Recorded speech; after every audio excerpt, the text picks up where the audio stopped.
Okay आज ना हम पढ़ेंगे लॉज ऑफ केमिकल कॉम्बिनेशंस। ये ना बड़े ही सिंपल लॉज हैं और ये बेसिक लॉज हैं। और हमारे पास कितने लॉ ऑफ केमिकल कॉम्बिनेशन? 5 हैं हमारे पास केमिकल कॉम्बिनेशन की।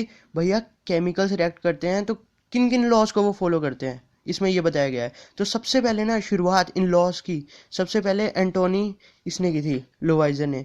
और वो कब की थी? 1789 में। इसने क्या कहा था? Law of conservation of mass.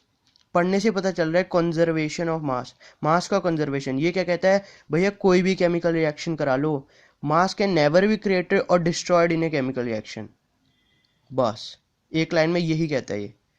इसने एक्सपेरिमेंट किए बहुत सारे और इसने बस एक ही चीज़ नोटिस की कि मैं जितने रिएक्टेंट लेता हूँ ना, जितने चीज़ों को कार्बन एटम ये वो रिएक्ट कराता हूँ, जितने ग्राम लेता हूँ उतने ही ग्राम बनता है, मास डिस्ट्रॉय नहीं होता।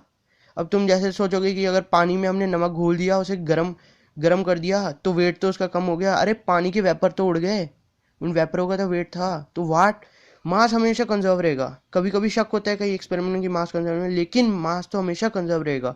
अच्छा और इसका सबसे बड़ा इसलिए तो हम केमिकल इक्वेशंस जो लिखते हैं वो बैलेंस क्यों करना पड़ता है हमें? यही लॉ की वजह से करना पड़ता है। जो हम बैलेंसिंग सीखते हैं कि भाई 2 आएगा 3 आएगा, कार्बन के आगे H2 लिखा है ये वो, तो वो क्यों आता है? क्योंकि लॉ ऑफ कंजर्वे, हमें मास को कंजर्व करना होता है, क्योंकि ये एकदम बेसिक लॉ है। ठीक है, फिर हमारे पास सेकंड लॉ लेकर आए जोसेफ प्रूस्ट, एक फ्रेंच केमिस्ट थे। इन्होंने क्या कहा? Law of definite proportion. साफ पता लग रहा है कि क्या कह रहे हैं। ये कह रहे हैं when atoms when more one or two atoms or more atoms combine, they combine in a fixed proportion by weight. I repeat, by weight। कि भैया कुछ नहीं, जब भी कहते कि यार मैंने ना कुप्रिक कार्बोनेट पे स्टडी की और मेरे को यही पता चला कि भाई जब भी एटम से रिएक्ट करते हैं ना, तो वो फिक्स प्रोपोर्शन बाय वेट से रिएक्ट करते हैं। मतलब H2O है तो 2 ग्राम हाइड्रोजन के साथ 1 ही ग्राम ऑक्सीजन रिएक्ट करेगा। कुप्रिक कार्बोनेट में इन्होंने नेचुरल पकड़ा, नेचुरल उठाया और सिंथेटिक उठाया, तो उसमें परसेंटेज सेम देखी। तो मतलब कॉम्पोजिशन प्रोपोर्शन उसका बाय वेट कांस्टेंट ही रहेगा।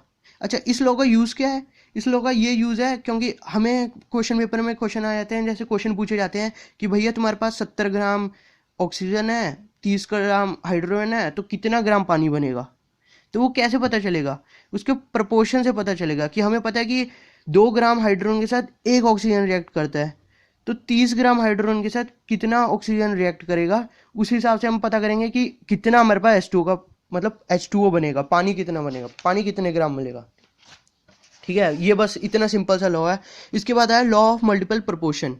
ये हमारे डेल्टन पाजी ने दिया था। ठीक है, Dalton is a very famous personality. Okay, और ये 12 साल की उम्र में ही, मैं आपको बताना चाहूँगा कि ये 12 साल की उम्र में अपने स्कूल के प्रिंसिपल बन गए थे। इतने इंटेलिजेंट थे, बहुत इंटेलिजेंट इंसान थे। तो इन्होंने क्या दिया था बाय द वे? इन्होंने दिया था लॉ ऑफ मल्टीपल प्रोपोर्शन 1803 में।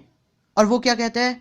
कुछ नहीं, सिंपल भाषा में कि ये कहते हैं भैया कि दो एलिमेंट्स जब रिएक्ट करते हैं ना, अगर वो दो एलिमेंट्स रिएक्ट करके एक से ज़्यादा कंपाउंड बनाते हैं, और हम क्या शैतानी करते हैं कि अगर कार्बन और ऑक्सीजन अलग अलग कंपाउंड बनाते हैं, तो अगर हम एक एलिमेंट का मास कांस्टेंट कर देंगे, फिक्स कर देंगे, और बाकी दूसरे को रिएक्ट कराते रहेंगे, तो जो बाकी सारे कंपाउंड्स ये तो फिक्स्ड है, तो वो कहते हैं कि इसके जितना मास ये रिएक्ट करेगा और जितना मास ये रिएक्ट करेगा, इन दोनों का रेशो ना स्मॉल होल नंबर हुआ।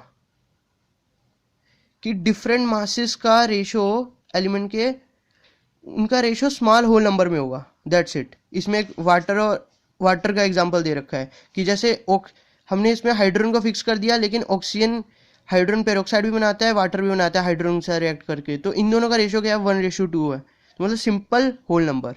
That's it. अच्छा, फिर ये साहब भी आए, ये तो बहुत ही शैतान निकले। क्यों? क्योंकि इन्होंने जो लॉ दिया वो भी सेम है, law of definite proportion by volume. इन्होंने बाय वॉल्यूम दिया और हमारे प्रूस्ट जी ने बाय वेट दिया। दैट्स इट, और कुछ डिफरेंस नहीं है। ये भी वही कह रहे हैं कि भैया 2 से 3 एटम्स कंबाइन करेंगे तो they will combine in a fix proportion by volume. That's it.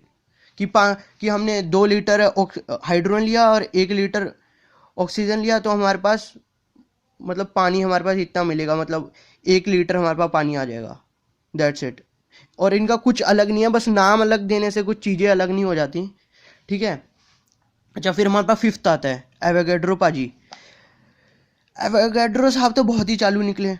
1811 में इन्होंने दिया, हालांकि उस टाइम इनकी रिकॉग्निशन नहीं हुई इतनी, लेकिन फिर भी इन्होंने लॉ देखो कितना प्यारा दिया। इन्होंने कहा कि भैया अगर हम इक्वल वॉल्यूम्स ऑफ गैसेस ले लेंगे ना, एक डब्बे में अगर मैं 5 ग्राम ऑक्सीजन, 5 ग्राम मतलब 5 लीटर ऑक्सीजन, 5 लीटर हाइड्रोजन वगैरह ले लूँ ना, और उनका टेम्परेचर और प्रेशर सेम कर दूँ, तो उसमें जो नंबर ऑफ मॉलिक्यूल्स होंगे ना, जो पार्टिकल्स होंगे, जो हम मोल मोल वगैरह पढ़ते हैं, वो पार्टिकल का नंबर मतलब कितने पार्टिकल होंगे वो सेम होंगे।